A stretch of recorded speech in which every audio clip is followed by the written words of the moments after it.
So hello and welcome. तो आज हम लोग इस वीडियो में देखने वाले हैं क्लास 10th का सोशल साइंस का chapter number 10 end of colonisation and cold war. ठीक है, तो इसका पहला वाला वीडियो आ चुका है जिसमें मैंने आपको बेसिक चीजें बताई थी कि क्या होता है कोल्ड वॉर, क्यों कोल्ड वॉर जो है हुआ। अमेरिका और उस समय जो है यूएसए जो है, मतलब क्या बोलते हैं यूएसएसआर, मतलब रशिया, कैसे दोनों लड़ते थे, इसके बारे में हम लोग अभी देख देख चुके थे। इस वीडियो में हम लोग देखने वाले हैं कि जब सेकेंड वर्ल्ड वॉर खत्म हुआ उसके बाद बाकी पूरी दुनिया की जो पॉलिटिकल सिस्टम थी, पॉलिटिकल सिनारियो जो था वो कैसा था। ठीक है, the old imperialistic European countries were economically crippled by the cost of the fighting the second war। देखो, भले ही सेकेंड वर्ल्ड वॉर जो है यूरोप के जो कंट्रीज के जो लोग थे वो जीत चुके थे, जैसे ब्रिटेन, फ्रांस, ये सब जीत चुके थे, लेकिन उस वॉर को जीतने के लिए इनको बहुत ज्यादा पैसा खर्चा करना पड़ गया था, जिसके कारण से वो इकोनॉमिकली क्या हो गए थे, क्रिपल्ड हो गए थे। मतलब उनको पैसे की जो है बहुत ज्यादा जरूरत थी, बहुत ज्यादा दिक्कत हो गई थी। अब सेकेंड वर्ल्ड वॉर ऐसा तो नहीं है कि कुछ ऐसे ही चलेगा लड़ने के लिए। वर्ल्ड वॉर लड़ने के लिए आपको आर्मीज के खर्चे चाहिए, उनके इक्विपमेंट्स चाहिए, बहुत सारी चीजें खर्चे होती हैं। तो ब्रिटेन जीत तो गया लेकिन इकोनॉमिकली क्या हो गया, बहुत ज्यादा वीक हो गया। France, Holland, Britain, as well as Japan were disrupted by the war, and these countries had to seek the support of the United States of America to rebuild their scattered economy, shattered economics। और ये जितने भी जो example दिया countries का, जैसे France हो गया, हॉलैंड हो गया, ब्रिटेन हो गया, जापान हो गया, जो जो सेकेंड वर्ल्ड वॉर में पार्टिसिपेट किए थे, सब कंट्रीज की जो है इकोनॉमिकल कंडीशन जो पूरी तरीके से बर्बाद हो चुकी थी। और ये सारे के सारे कंट्री अब एक ही कंट्री पर डिपेंडेंट थे, और वो कौन सी कंट्री है, यूनाइटेड स्टेट ऑफ अमेरिका। इनसे लोन लेकर ये क्या करते थे, अपने इकोनॉमिक कंडीशन को ठीक करना चाहते थे। After the war, the USA and the USSR emerges as the two most powerful countries in the world। देखो, एक तो यूएसए है, उसके बाद है यूनियन सोवियत सिक्योर रीजन करके, मतलब यूएसएसआर, मतलब शॉर्ट में समझ लो रशिया करके है। ठीक है, union Soviet socialist Russia, USSR का फुल फॉर्म होता है। ठीक है, तो यूएसए और यूएसएसआर जो है उस समय सेकेंड वर्ल्ड वॉर के बाद दोनों मोस्ट पावरफुल कंट्रीज जो है बनकर जो है दुनिया में उभरी। They both opposed the colonialism and wanted the colonies to gain independent। और ये दोनों ही कंट्री क्या चाहते थे कि पूरी दुनिया में जो कॉलोनियलिज्म है, ठीक है, जो अलग अलग कंट्रीज ने गुलामी मतलब गुलाम बना कर रखा है अलग अलग देशों को, ये कॉलोनियलिज्म क्या हो, खत्म हो करके। So they began to put pressure on Britain and the other imperialistic country to grant freedom to the their colonies। इसीलिए अमेरिका ने और रशिया ने, दोनों कंट्रीज ने क्या किया कि ब्रिटेन जैसे जो कॉलोनीज बनाकर रखे हुए थे उन पर प्रेशर डालना चालू किया कि आप अपनी जो कॉलोनीज बनाकर रखे हुए हो, आप उन कॉलोनीज को क्या करो, इंडिपेंडेंट करो, उनको फ्रीडम करो करके ये उन पर प्रेशर डालने लगे। The war had one significant economic impact on the colonies। Before the war, colonies like India were economically independent to the Britain, but during the war, Britain took huge loans from the colonial government in India to sustain its war effort। देखो, second world war के कारण एक और impact India पर यह हुआ कि जैसे वर्ल्ड वॉर नहीं हुआ था, तो उससे पहले जो जो इंडिया की जो गवर्नमेंट थी, इंडिया की गवर्नमेंट को ब्रिटेन से लोन लेना पड़ता था यहाँ के खर्चे वगैरह को चलाने के लिए। लेकिन सेकेंड वर्ल्ड वॉर जब हुआ तो उल्टा हो गया, ब्रिटेन को क्या करना पड़ा, इंडिया के गवर्नमेंट से जो है उस समय लोन लेना पड़ गया। ठीक है, अब आपके दिमाग में क्वेश्चन ये आएगा कि सर इंडिया तो हमारा पहले ही मतलब सेकेंड वर्ल्ड वॉर के समय ब्रिटेन का ही ब्रिटेन के अंडर में ही कॉलोनीज थी, तो वो फिर मतलब यहाँ का गवर्नमेंट तो वही देख रही थी, तो वो कैसे पैसा मांग सकती है। तो देखो, ऐसा नहीं है। जब वर्ल्ड वॉर फर्स्ट खत्म हुआ उसके बाद गांधी जी मतलब उसी समय आ गए थे, फिर उसके बाद बहुत सारे जो है प्रोग्राम्स किए, तो उसके कारण से अब जो इंडिया की जो गवर्नमेंट थी उस पर 100% कंट्रोल जैसे ब्रिटिशर्स का नहीं था, उसमें कुछ कंट्रोल जो था वो इंडियंस का भी था। तो जो ब्रिटेन की जो गवर्नमेंट थी उसको इंडिया की जो गवर्नमेंट, मतलब जिसमें ब्रिटिशर्स भी शामिल थे, उससे लोन लेना पड़ा था। ठीक है, पहले जो है यहाँ के लोग क्या करते थे, ब्रिटेन से लोन लेते थे, लेकिन सेकेंड वर्ल्ड वॉर में इतना ज्यादा ब्रिटेन का खर्चा हो रहा था कि उसने इंडियन की यहाँ की जो गवर्नमेंट थी उससे लोन लिया। Thus, instead of Britain getting resources from India, it was now indebted to India। मतलब अब क्या हो गया कि पहले ब्रिटेन को क्या मिलता था, पैसा जब वो देता था इंडिया के गवर्नमेंट को, तो उसके बदले उसको सस्ते दामों में क्या मिल जाता था, रॉ मटेरियल मिल जाता था। लेकिन अब तो वो खुद ही कर्जा लेकर बैठा हुआ है, खुद ही हमारे इंडियन गवर्नमेंट से जो है लोन लेकर बैठा हुआ है। अब उसको क्या मतलब रॉ मटेरियल जो है मिलना बंद हो गया। The cost of retaining the India is its colony after the war become too high for the Britishers excuser to bear. अब देखो, एक तो कंट्री को चलाना है, ऊपर से लोन लेके रखा हुआ है, तो ब्रिटेन को लगा कि अब कॉलोनीज जो बनाना, मैं इंडिया को जो कॉलोनी बना कर रखा हूं, अब ये फायदेमंद नहीं है, क्योंकि अगर मैं उसको कॉलोनी बना कर रखूंगा तो एक तो मेरे को पैसा उसको पे करना पड़ेगा, ऊपर से मेरे को रॉ मटेरियल सस्ते दामों में नहीं मिलेगी। तो ये सब सोचकर ब्रिटेन अब कॉलोनिज्म को खत्म करने के बारे में जो है सोचने लगा था। The Second World War was a global battle to defend freedom and the democracy, with Britain and the Allied powers opposing Germany and the Axis power. देखो, सेकेंड वर्ल्ड वॉर जो था, जिसमें आपको पता है पूरी दुनिया के जितने भी कंट्रीज थे सब लड़े थे, और सब कंट्री की मतलब चॉइसेस ये थी कि हमको क्या मिल जाए, फ्रीडम मिल जाए, अपने जो गुलाम बना के जो रखा हुआ है जो कंट्रीज, उससे हमको फ्रीडम मिल जाए और हमारे यहाँ डेमोक्रेसी जो है स्टैब्लिश हो जाए। और जैसे जैसे यहाँ पर देखो, जो अलाइड जो पावर थी वो ब्रिट जर्मनी से क्या हो रही थी, धीरे धीरे जो है हारते जा रही थी। Having fought to defend democratic freedom, these imperialistic countries could no longer refuse to grant freedom to their colonies after the war. अब देखो, फ्रांस क्या बोलते हैं, जो जर्मनी जो थी, जर्मनी तो अलग टीम में थी, ब्रिटेन अलग टीम में थी, तो जर्मनी से बहुत सारी जो टीम, ब्रिटेन मतलब ब्रिटेन की टीम के, मतलब ब्रिटेन जिस साइड से लड़ रहा था उस साइड से और भी कंट्रीज लग रही थी। तो जर्मनी क्या कर रहा था, जो ब्रिटेन के जो सपोर्टर्स थे उनको बहुत जल्दी जल्दी हरा रहा था। ठीक है, बहुत सारे कंट्रीज जो ब्रिटेन को सपोर्ट करते थे उनको वॉर में जर्मनी हरा रहा था। The indigenous freedom movement in this colonies had to pick and the momentum during the war. और इसी चीज का फायदा उठाकर जो जो ब्रिटेन की जो कॉलोनीज थी उन्होंने क्या किया, इस मौके का फायदा उठाने के लिए जो है अपने यहाँ भी जो है फ्रीडम स्ट्रगल जो है स्टार्ट कर दिया। मतलब कहने का मतलब ये देखो कि एक साइड जर्मनी लीड कर रहा था, एक साइड ब्रिटेन लीड कर रहा था। तो ब्रिटेन को सपोर्ट करने के लिए बहुत सारे कंट्रीज थे, क्योंकि कॉलोनीज थी उसकी पूरी दुनिया में, तो जितनी कॉलोनीज थी सबके सब ब्रिटेन को सपोर्ट कर रहे थे। अब क्या हुआ कि जर्मनी उस समय अपोजिट टीम में था, लेकिन जर्मनी बहुत पावरफुल था।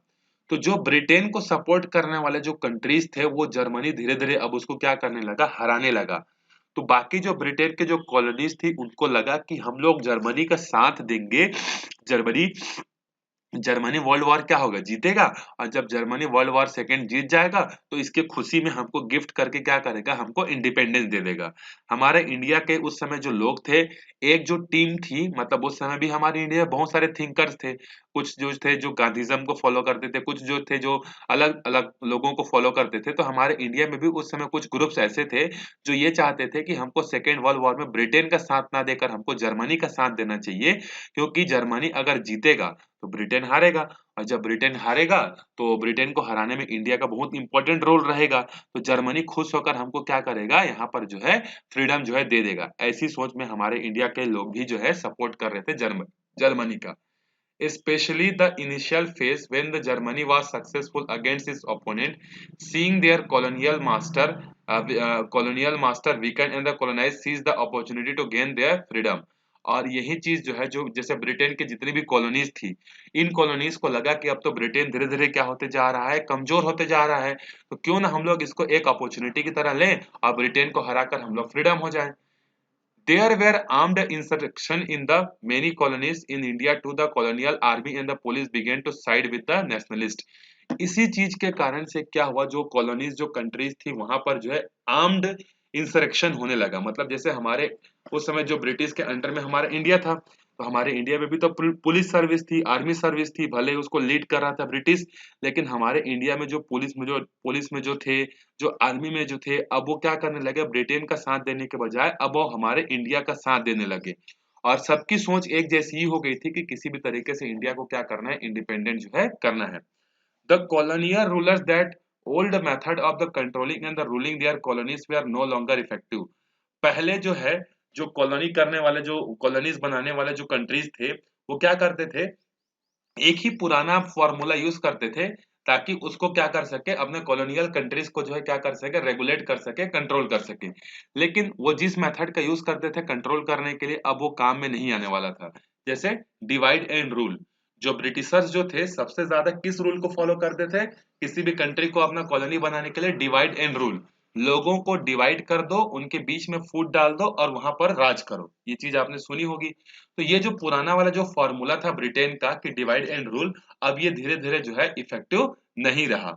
अब लोग समझ चुके थे कि अगर हम लोग आपस में डिवाइड हो गए तो ब्रिटेन जैसे कोई भी कंट्रीज आकर हमको क्या कर लेगी, कॉलोनी बना लेगी करके। तो उनकी जो पुरानी जो रूल करने का जो तरीका था, कंट्रोल करने का जो तरीका था, वो अब इनइफेक्टिव जो है होना चालू हो गया। Weakened by the war, the European countries could no longer bear the economic burden of the retaining their colonies. इसके अलावा एक और इम्पैक्ट था कि जो वर्ल्ड वॉर खत्म हुआ तो यूरोप की जितनी भी कंट्रीज थी जो कि वॉर में पार्टिसिपेट की थी, सब इकोनॉमिकली क्या हो गए, वीक हो गए। और अमेरिका से सब लोन लेकर बैठे हुए थे। अब अमेरिका को लोन नहीं दे पा रहे थे, तो एक तो अमेरिका को लोन देना था, ऊपर से इन कॉलोनीज के खर्चे भी चलाने थे। तो यूरोप के जो जो कॉलोनी बनाने वाली जो कंट्रीज थी, ब्रिटेन हो गया, फ्रांस हो गया, ये सब क्या सोचने लगी कि अब हम लोगों को कॉलोनीज को जो है खर्चे हम लोग नहीं चला पाएंगे, तो अब उनको फ्री कर देना चाहिए, वो अपना खर्चा खुद देखें। But the problem they now faced was to ensure unity and the stability in the colonies during the transition of the power. अब ये चाहते तो थे कि हम लोग हमारे कॉलोनीज को इंडिपेंडेंट कर दें, लेकिन फिर ये एक प्रॉब्लम में और फंस गए कि अगर हम लोग जैसे ब्रिटेन है, अब ब्रिटेन ये सोचने लगा कि हम लोग इंडिया को कॉलोनी से फ्रीडम कर देंगे, लेकिन हमारे जाने के बाद इंडिया में रूल कौन करेगा, इंडिया में यूनिटी कैसे बने रहेगी, यहाँ पर स्टेबिलिटी कैसे रहेगी, ये चीज उनके माइंड में आ गई। The imperialistic countries also wanted to ensure that the colonies adopted economic and the political policies that protect their own interest. इसके अलावा ये चाहते थे कि अगर हम लोग किसी कंट्री को छोड़कर जाएं, जैसे ब्रिटेन चाहता था कि हम लोग इंडिया को छोड़कर जाएं, तो इंडिया में जो नई गवर्नमेंट बने, वो नई गवर्नमेंट कैसी हो, जो ब्रिटेन के मतलब इकोनॉमिकल पॉलिटिकल पॉलिसीज को क्या करे, फेवर में करे, उनको सपोर्ट करे, ऐसा गवर्नमेंट ये चाहते थे। This task was made easier because they were handing over the power to the very classes they had the nurtured to help the administration their colonies. और इस काम को आसान बना दिया किसने, कि जो इंपीरियलिस्टिक जो कंट्रीज थी, वो जब कॉलोनी कंट्री को छोड़कर जा रही थी, तो कॉलोनी कंट्रीज में ऐसे लोगों को वहां का कंट्रोल देकर जा रही थी जो कि क्या थे, बहुत पावरफुल थे, बहुत रिच थे। और ये एक्सपेक्ट करते थे कि यही रिच लोग जो है हमारी पॉलिसीज को क्या करेंगे, सपोर्ट करेंगे। भले ही हम लोग यहाँ पर रूल नहीं कर रहे हैं, लेकिन हमारे यहाँ इनका कंट्रोल जो है रहेगा। मतलब जैसे इंडिया में किसी बड़े बड़े ग्रुप को दे देंगे ये कि आप इंडिया को संभालो करके, तो ऑब्वियस सी बात है ब्रिटेन ने ही उसको इंडिया को संभालने के लिए दिया, तो जो बड़े ग्रुप जो होंगे वो इंग्लैंड का ही सपोर्ट करेंगे, ठीक है, किसी न किसी तरीके से डायरेक्टली या फिर इनडायरेक्टली। तो वो भी यही चाहते थे, ठीक है। These classes include local king, landowners, wealthy merchant and the educated middle class. और ये कौन कौन से लोगों को देकर जा रहे थे, जो वहां के जो लोकल किंग था, लैंड ओनर्स था, वेल्दी पर्सन थे, जो मर्चेंट थे, उसको देते थे। अब एक चीज देखो, जैसे एक छोटा मोटा मर्चेंट है, ठीक है, छोटा मतलब अच्छा खासा रईस मर्चेंट है, अगर ब्रिटेन छोड़कर जाएगा इंडिया को और बोलेगा उस मर्चेंट को, उस व्यापारी को कि आज से इंडिया को तुम पूरा देखना, वो तो बहुत ज्यादा खुश हो जाएगा, क्योंकि पूरी अब इंडिया में उसको ट्रेड के लिए कोई पैसा देना नहीं पड़ेगा, जहां वहां मार्केट ओपन कर सकता है, हर चीज कर सकता है। तो वो जब भी ब्रिटिशर्स को सपोर्ट की जरूरत पड़ेगी किसी न किसी काम में, तो वो जो मर्चेंट है वो बिना सोचे समझे क्या करेगा, ब्रिटिशर्स का मदद करेगा, क्योंकि ब्रिटिशर्स ने ही तो उसको गिफ्ट में इंडिया को कंट्रोल करने के लिए दिया हुआ है ना। तो इस तरीके से थिंकिंग उस समय जो है इंपीरियलिस्टिक जो है कंट्रीज थी उनकी थी। There was one other significant development during this time. Soviet Russia began extending support to political parties in the colonies that followed communism and the socialism ideology and wanted to users its fundamental social changes through the people's revolution. इसी समय Russia क्या कर रहा था, जो जो colony countries थी उसको क्या कर रहा था, पॉलिटिकली सपोर्ट कर रहा था।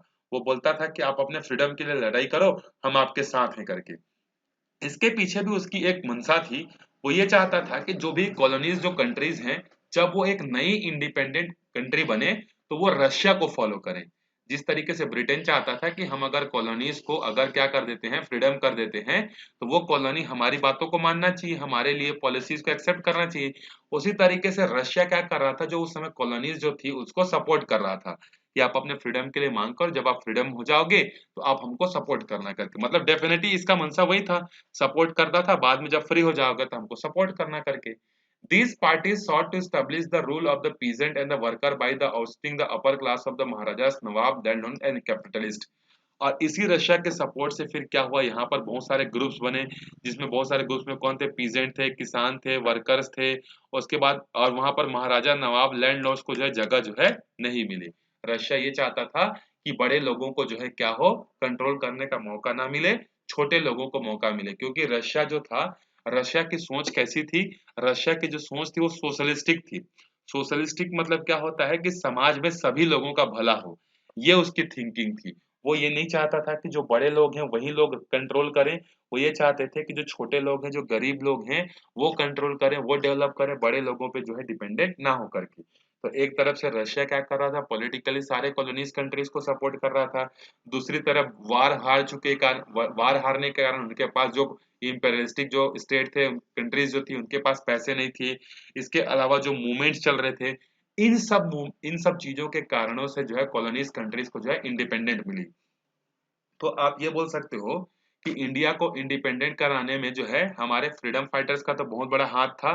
साथ ही साथ सेकेंड वर्ल्ड वॉर का भी बहुत इंपॉर्टेंट रोल था, क्योंकि सेकेंड वर्ल्ड वॉर के बाद ब्रिटेन के पास इतना पैसा नहीं बचा था कि वो इंडिया का खर्चा चला सके। वो खुद गरीब हो चुका था।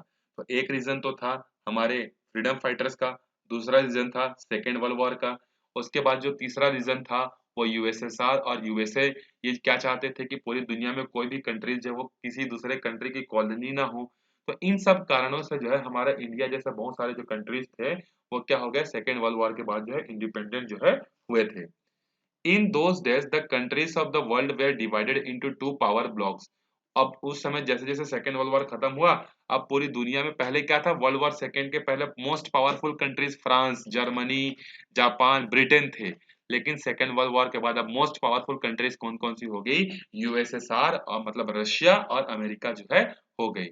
One block comprised the USSR and the it allied group, and the other block comprises the USA. It's the allied countries.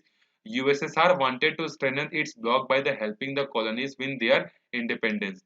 और यहाँ पर जो दो ग्रुप्स बनी थी उसमें रशिया ये चाहता था कि जो पूरी दुनिया है, जो कॉलोनीज जो हैं, वो कॉलोनीज को हम लोग इंडिपेंडेंट कराएं और वो कॉलोनीज यूएसएसआर को क्या करे, सपोर्ट करे, जिससे यूएसएसआर पूरी दुनिया में क्या हो जाए, मोस्ट पावरफुल कंट्री जो है बन जाए। At that time, it extended its support to the political parties. उसके बाद spearheading revolutionary movement in China, Vietnam, Korea and the other countries. और रशिया क्या करता था, चाइना में, वियतनाम में, कोरिया में, अदर कंट्रीज में जो है वहां पर जो है रिवोल्यूशनरी मतलब मूवमेंट्स जो है स्टार्ट करने में जो है हेल्प करता था। It also extend its support to the strong communist party that were emerging in the countries like India and Indonesia. साथ ही साथ ये क्या करता था कि जो कम्युनिज्म को सपोर्ट करने वाले जो कंट्रीज थे उसको ये क्या करता था, हेल्प करता था। इस तरीके से बहुत सारी चीजें जो है होती थी। ठीक है, तो इस वीडियो में हम लोग यहीं तक देखते हैं। अगले वीडियो में फिर हम लोग देखेंगे कि अमेरिका की मंशा क्या थी। जिस तरीके से रशिया ये चाहता था कि जो कॉलोनीज कंट्रीज थी उसको हम लोग सपोर्ट करेंगे, उसको सपोर्ट करेंगे तो जब वो इंडिपेंडेंट हो जाएगा, तो इंडिपेंडेंट हो जाएगा तो फिर वो हमको क्या करेगा, सपोर्ट करेगा। और जब सपोर्ट करेगा तो हम पूरी दुनिया के क्या हो जाएंगे, मोस्ट पावरफुल कंट्रीज जो है हो जाएंगे। ये थी किसकी सोच, ये थी रशिया की सोच। हम इसके बाद देखेंगे कि अमेरिका की सोच कैसी थी। तो देख ही लेते हैं इस वीडियो में, चलो। America did not take a back seat to Russia in the competition to win their allies to newly independent countries. America इस लड़ाई में पीछे नहीं रहना चाहता था। वो ये नहीं चाहता था कि दुनिया में जितनी भी कॉलोनीज कंट्रीज हैं वो सब रशिया के साथ आ जाएं। मतलब it wanted that the colonies to win their freedom before the USSR backed parties become to the powerful and the seized power। वो ये चाहती थी कि जो कॉलोनीज कंट्रीज हैं वो रशिया के गवर्नमेंट के बिना बैकअप सपोर्ट के क्या कर सके, इंडिपेंडेंट करे। और वो नहीं चाहते थे कि रशिया जो है बैकअप सपोर्ट देकर वहां की पॉलिटिकल पावर को क्या कर ले, सीज कर ले। ये नहीं चाहता था America. It wanted the upper class to capture power and the oppose the spread of the communism in their countries। अब देखो, रशिया की हमेशा जो थिंकिंग है वो कैसी थी, सोशलिस्टिक थी। मतलब हर आदमी का भला होना चाहिए ये सोचता था। ठीक है, अब इसका पीछे इसका मतलब ये नहीं कि इतना दयावान था, इतना ये था, बस उसकी थिंकिंग ऐसी थी कि सोशल चेंजेस होने चाहिए करके। वहीं पर अमेरिका की जो थिंकिंग थी वो कैपिटलिस्टिक थी। कैपिटलिस्टिक का मतलब होता है पैसा, बाजार, मार्केट, इन सब पर डिपेंड थी। तो अब दोनों की थिंकिंग बिल्कुल अलग अलग है। एक अमेरिका जो है ये चाहता था कि पूरा का पूरा कंट्रोल प्राइवेट प्लेयर के हाथों में हो, वहीं पर रशिया ये चाहता था कि पूरा का पूरा कंट्रोल गवर्नमेंट के हाथों में हो। तो दोनों की थिंकिंग मैच नहीं होती थी, तो अमेरिका ये चाहता था कि जो नई कंट्रीज जो बने वो नई कंट्रीज पर रशिया का इम्पैक्ट नहीं होना चाहिए, उस पर अमेरिका का इम्पैक्ट होना चाहिए। The American study was to encircle Russia with the string of military bases and that could challenge Soviet power if war broke out in future। साथ ही साथ रशिया मतलब यूएसए ये चाहता था कि यूएसए पूरी दुनिया में जितने भी मतलब जो कॉलोनीज कंट्रीज है उसको इंडिपेंडेंट करा दे, और पूरी दुनिया में ये क्या करे, अपना मिलिट्री बेस जो है बना ले। क्यों मिलिट्री बेस बनाना चाहता था? वो सोचता था कि अगर इन फ्यूचर अगर रशिया के साथ वॉर हुआ तो पूरी दुनिया के अलग-अलग जगहों पर हमारे पास मिलिट्री स्टेशन रहेगा, तो रशिया को हम लोग फिर क्या कर सकते हैं, वॉर में जो है टैकल कर सकते हैं। इसलिए वो कॉलोनीज के इंडिपेंडेंट होना चाहता था, करवाना चाहता था। This was possible only in the old European colonies, which is the why America was committed to these colonies gaining their freedom। और ये तभी पॉसिबल था, वो पूरी दुनिया में तभी अपना मिलिट्री बेसिस बना सकता था जब जो कॉलोनीज कंट्रीज वो इंडिपेंडेंट हो जाए। तो ऐसा नहीं कि अमेरिका जो है मतलब दुनिया के फायदे के लिए या हमारे फायदे के लिए इंडिपेंडेंट को सपोर्ट कर रहा था, या रशिया इंडिया का सपोर्ट क्यों कर रहा था, इसके पीछे हमारा फायदा नहीं है, इसके पीछे वो अपना फायदा देख रहे थे। क्योंकि अगर कॉलोनीज कंट्रीज इंडिपेंडेंट होगी तो वो डेफिनेटली सपोर्ट करेंगी, सपोर्ट करेंगी तो मार्केट का एक्सेस मिलेगा, रॉ मटेरियल मिलेगा, मतलब एक तरीके से बोल सकते हो नया कॉलोनीज जो है बनने बनाने वाले थे कौन, यूएसए और यूएसएसआर। फिर आगे क्या हुआ अगले वीडियो में हम लोग देखते हैं। तो मिलते हैं अगले वीडियो में, तब तक अच्छे से प्रैक्टिस करते रहो। Bye bye.